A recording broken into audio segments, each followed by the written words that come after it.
Hey guys, happy Halloween! Niyat here with film Comics Explained. And as promised, today we're wrapping up the conclusion of DCeased, the amazing miniseries created by Tom Taylor.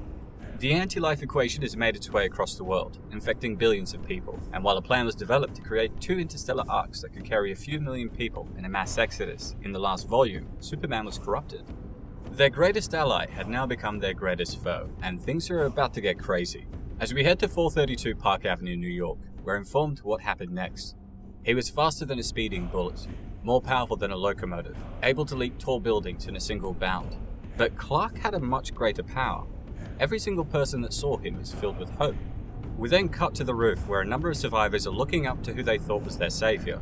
All hope was lost at 11:48 a.m. It was a Wednesday. Without hesitation, the corrupted Superman flew down and used a combination of his powers to locate the non-infected and corrupt them, while simultaneously bringing the building down within seconds. Naturally, everyone that is aware of this is starting to freak out.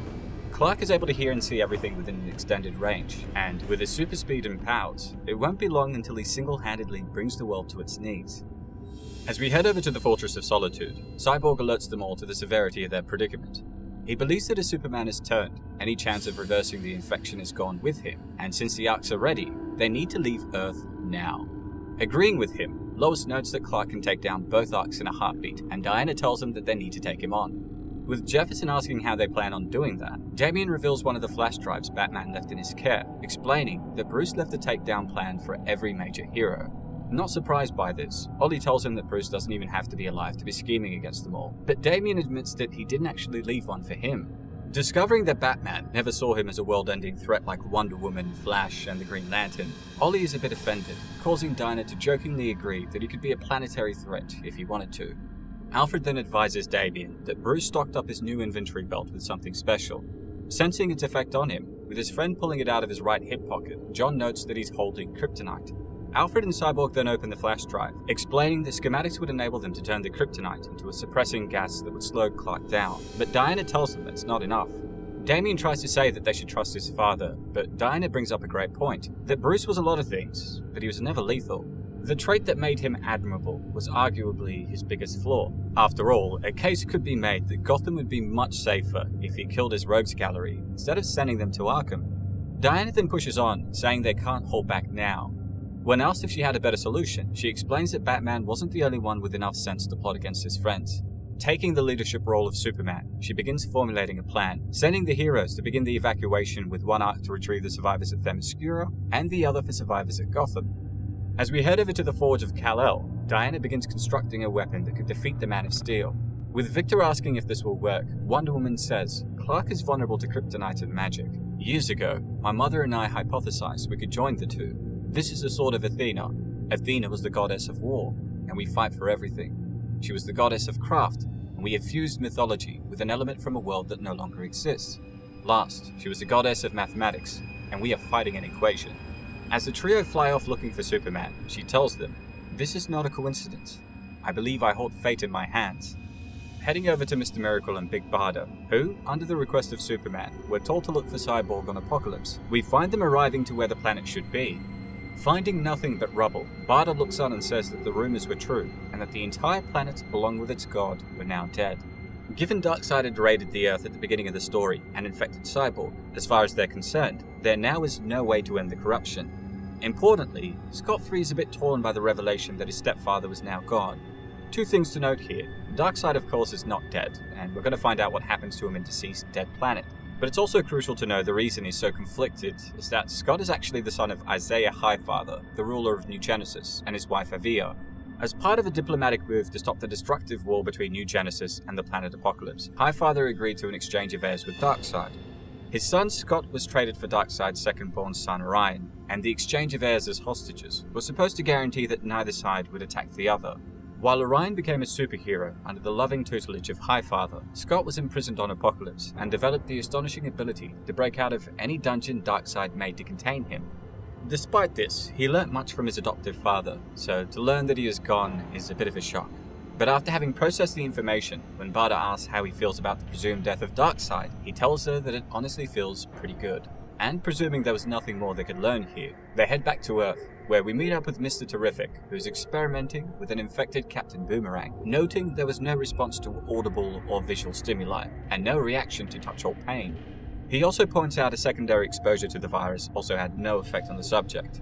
After analysing the virus code, he can't find any flaw to exploit, and is worried what effects of tampering with the virus would be. For example, any cure that he thought he created could just amplify the effects of the anti-life corruption. He had 14 PhDs, and is stumped as to how they should proceed. While contemplating the results, he gets a notification that 2 unique signatures have reappeared back on Earth, causing him to stop what he's doing and fly over to the location. We then head over to the home of Scott-Free and Big Barda, who are cautiously looking at the door, where someone appears to be knocking. The dilemma here, of course, being that what appears to be knocking could simply be the infected mindlessly shuffling through the corridor. But when the door begins to ring, they open it to reveal Mr. Terrific outside.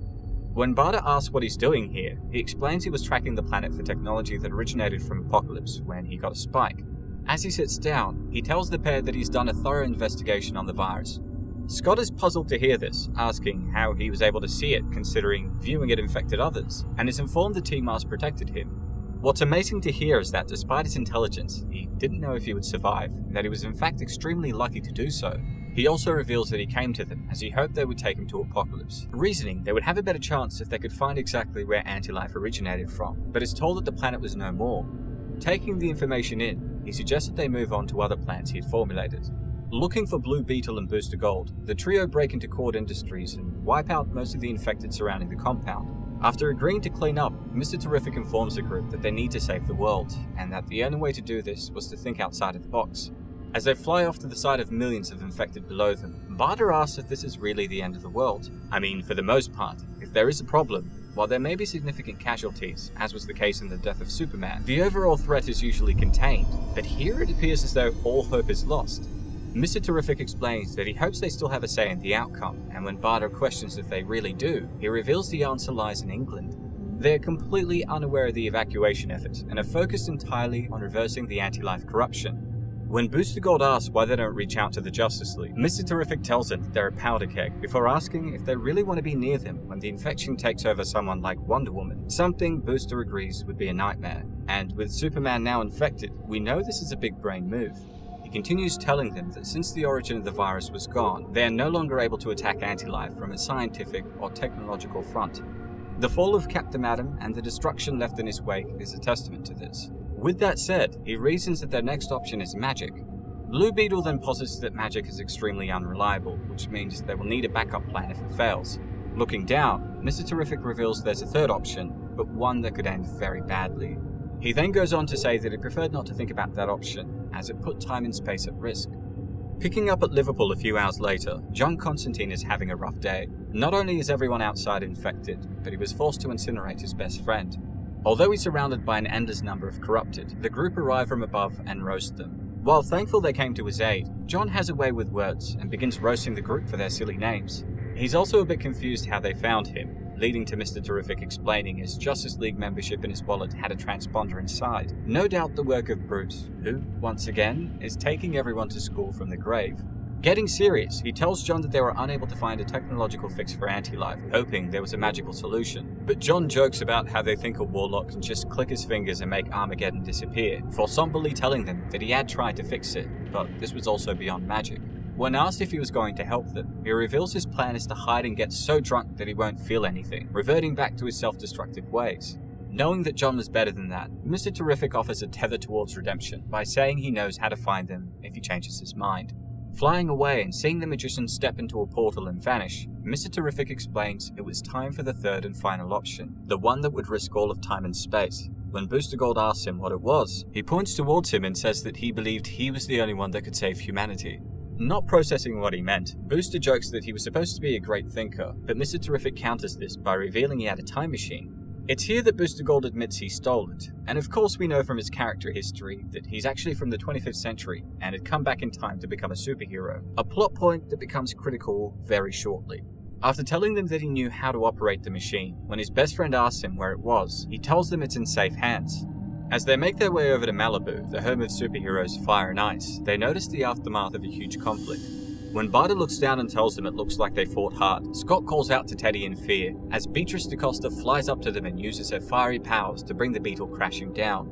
Although they survive the crash, they stumble onto a house of horrors, with hundreds of infected scrambling out. Giving the others time to reach the machine, Barda and Scott confront the corrupted, but are soon overpowered by the dual attacks of fire and ice. Importantly, they acknowledge that they could survive by escaping as they'd always done on Apocalypse, but doing so would mean the past would stay the same, and the world would die. And so, they keep fighting, buying the others more time. Unfortunately, when they reach the machine, they're confronted by Wave Rider, the Master of Time, who explains Michael Carter was under arrest and that the machine would be confiscated. But before he can finish his sentence, John steps out of a portal and says, "Oi, take a good look, Sparkleface. Can you see my future?" And when the Master of Time admits that he cannot, a result of John's magic, John extends his hand and tells him to watch closely, as he was going to demonstrate misdirection. And with that, pulling Wave Rider in, he breaks his nose, before joking that the Time Lord didn't see that coming. While Booster is in awe, Mr. Terrific smiles, telling him that he knew that John would eventually come through. The only problem is, the infected are making their way to them, and who should break through the wall but Big Barda? Crazed with anti-Lephetic intent, Barda jumps onto John and is kicked off by Mr. Terrific, who knows that he and Booster are now the two most important people in this mission. Unfortunately, while he saves his friend, Barda jumps on top of him. Much to everyone's horror, she literally tears him in half. Not only this, but with Booster moving over to the time machine, he's overcome by a weird sensation that he was being written out of history. As he collapses to the ground, Wave Rider explains it is as it should be, and that they're experiencing the end. Kal-El had just found Barry Allen. The future had been irrevocably changed, and the one that Booster Gold came from was now gone, meaning that he was also never born. Blue Beetle then falls to his knees, broken that his best friend was not just dead, but wiped from time and space itself. But he doesn't even have a chance to grieve, as Barda comes in and knocks him down, and just like that, another one bites the dust. With the corrupted beginning to close in on Wave Rider and John, the Time Lord looks back and says it's time for him to go. But John is not letting him off that easily. He is furious that he thinks he can just walk away from the timeline he was supposed to protect. Wave Rider admits he's far from happy, and is about to disappear into the time stream, saying goodbye and how he wasn't sure if they would meet again, but John grabs him by the hand, binding them together. Despite Wave Rider's plea to let him go, John tells him that he's stuck here with him and that he can see their future. Moreover, it's a very short one. And just like that, an infected Blue Beetle takes the head of the Time Lord as more infected closed in. But before they can reach him, Dr. Fate and Zatanna suddenly appear, creating protective flames that incinerate any of the infected that approach. Sticking his hand out, Dr. Fate tells him that it's not his time and that another fate awaited him. But John is furious that everyone he cared about is gone. After nearly breaking his hand punching the helmet, he asks why he's being spared while the actual heroes had to die. And all that Dr. Fate can say is that he's sorry, but that was their fate. He goes on to explain that the world was ending and that they needed to prepare for the Lords of Chaos and Order, but exclaiming that he didn't believe in destiny as it took all the human out of living. John defiantly tells them that the world isn't over until he said it was. With everything hanging on the edge, we head back to Gotham Jungle. They had a day. Less than a day. The two arcs could hold a maximum of 7 million, but with Clark going on an unstoppable rampage, they knew that they wouldn't be able to fill them up to maximum capacity. Worse still, there were so many others that were being left behind. After helping to load the remaining passengers on board, Wally heads over to Damien, who Diana left in charge of the evacuation in Gotham. This is a huge responsibility, but she knows he had a utilitarian mindset and could be trusted to make the hard decision, and we see this come into play. Wally tells him that they have 6,004,709 people on board, and Damien tells him that it's time for them to go. We also learn that Ivy has decided not to abandon the Green, along with Harley. We then head over to Themyscira, shortly before this, where the launch is on its final legs. With the heroes making final preparations, they notice a storm in the ocean that is moving towards the island. While the others are confused, Mera advises Queen Hippolyta to move the evacuation to high ground and ready the warriors around the Ark. When the Queen asks if it was merely a storm, Mera's eyes light up in fear as she tells her it was a tempest. Much to everyone's horror, Arthur emerges from the ocean riding the Kraken, with nothing but hate in his eyes. With his army of infected making their way to the shore, I want you to bear in mind that the Kraken isn't actually corrupted. Aquaman is merely exerting his influence over the beast. This is critical to note, as just when it seems as though he's about to wipe out their ground forces and even destroy the Ark, Ollie fires an amazing shot into Arthur's eye, killing him. And with his influence over the creature now gone, the Kraken decides to pull back. Still salty about Batman not classifying him as a planetary threat, Ollie says that he fired an arrow half a mile through raging winds into the brain of the undead King of the Sea, before jokingly cursing Batman under his breath. With Mera doing her best to hold them off while they brought in reinforcements, it's explained that the infected shouldn't have been able to set foot on Paradise Island. In fact, they shouldn't have been able to find it. But when they raised the seafloor and extended the island, Themyscira was no longer hidden. A wave of monsters came from the sea, where it broke against 2 warrior queens.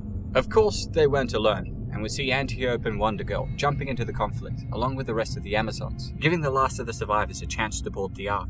Half a world away in New York City, Clark isn't just infecting people, but tearing everything to shreds. With Wonder Woman, Dinah and Victor flying over to his location, they note that he wasn't hard to find. Dinah then asks if anyone was alive down there, and Cyborg furiously tells her there were no signs of life anywhere in the city. Getting this confirmation, she notifies the pair this meant that she didn't have to hold back. And so, creating a massive megaphone construct, she directs an ultrasonic scream directly towards Superman, momentarily incapacitating him. And while Clark fell to his knees in agony, remember, he has the ability to fine-tune the sound that he focuses on, meaning he is seconds away from bouncing back. Over on the island, things are getting frantic, with the Amazons outnumbered by the endless supply of corrupted coming from the ocean, and the startling fact that each one of their own that fell were also transforming into monsters. They were the fiercest warriors on the planet. They had trained and battled together for thousands of years, beaten myths and legends, giants and gods, but nothing could prepare them for this. With the last of the survivors on board, Ollie tells the heroes they need to leave. As he calls on Mera to join them, she jumps in and looks back, realizing there was no way to extract what was left of the Amazons without putting the Ark in grave danger. While Hippolyta and Wonder Girl tear through the infected, making their way out of the water, seeing a bit of her daughter in her, the Queen tells Cassie that it was time for her to leave. Although Wonder Girl is reluctant, Hippolyta hands the crown over to Cassie, begging her to tell Diana that the promise of Themyscira is hers to honor now. As Wonder Girl flies up to escort the Ark, we're told that the Amazons stayed so that millions could leave. They died fighting for humanity, with Paradise holding off oblivion. As we head over to a ruined city, the trio are told that while the Amazons had fallen, along with the many other heroes, the Arks have finally taken off. Superman has also managed to overcome the ultrasonic wave and flies up to destroy the construct, and Dinah along with it. Knowing Clark would easily smash through, Cyborg tries to hold him back with an energy blast. While Diana comes in for the rescue and is able to slice off his right arm just as he tore through the construct, Lois tells us that our defenders did so much to protect us. They risked everything. And though she was able to catch him by surprise with another attack and stab him in the chest, Diana should have gone for the head as they were up against so much power. Although the power was familiar, its motivation was not. This power came without hesitation, and just like that, Superman uses his left hand to punch a hole in Wonder Woman, mortally wounding her, while simultaneously dooming her to anti-life corruption. As Diana falls to the ground with a sword in hand, we're reminded that Clark's power now came without remorse, and while they bought us time, that was all they could do. We then see Clark speed off into the sky. As Cyborg catches Diana, she tells them that they know where he's going and what they must do. He's essentially heading straight for the Arks, and they have no time to spare. With the dying Wonder Woman handing the sword over to Dinah, Victor explains that he will stay with her until she turns. The Green Lantern tries to argue with him, but feeling guilty for bringing this plague upon mankind and knowing he was still a carrier, he decides to stay behind. While this seems like a logical choice, we're going to find out that he's making a huge mistake. With the two Arks making their way out of the atmosphere, John uses his supervision to spot a monster coming to annihilate the Exodus. Without fear or hesitation, he calmly tells Damian that his dad was coming towards them, but his friend reminds him that's no longer his father. When Damian asks if there's anything he can do for him, John tells him to look after his mother before hugging his friend and telling him he's going to be a great Batman. Lois explains that she never wanted her son to be a hero. We're supposed to protect our children. We're the ones who are supposed to fight for their future, but he was the only one that could fight for theirs. Sad that she would also be losing her son, she approaches him to see if he was up for the task, and just like his father, he simply smiles and tells her it's okay and that he knew what he had to do, before revealing his Superboy costume.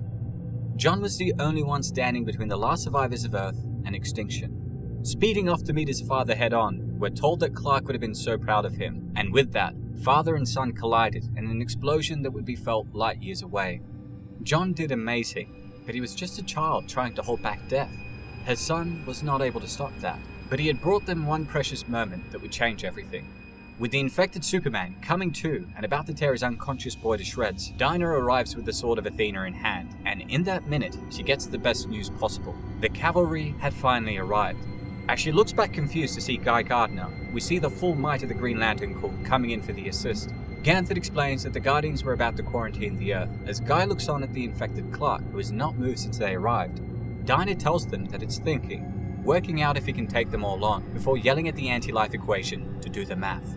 In that moment, the anti-life equation made a choice. As Superman speeds off into the sun with the Green Lanterns in tow, we're told that it couldn't stand against the entire Corps, so it calculated another way to ensure it survived and continued to kill.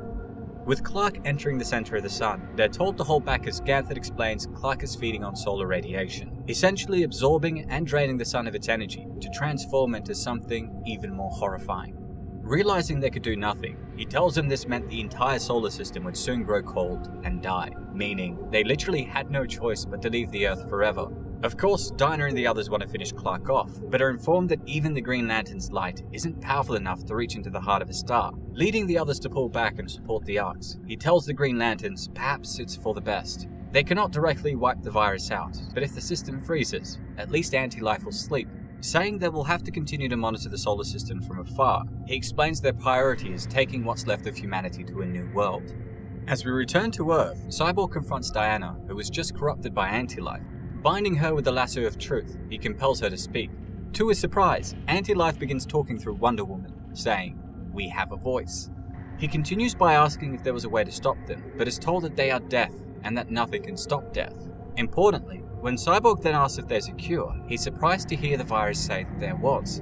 When he presses on what the cure was and where he could find it, Diana tries to resist, but Cyborg screams at her to reveal the truth, causing her to ultimately say that the cure was inside him all along. She continues that he's man and machine, binary off and on, patient 0 and the 1, the alpha and the omega.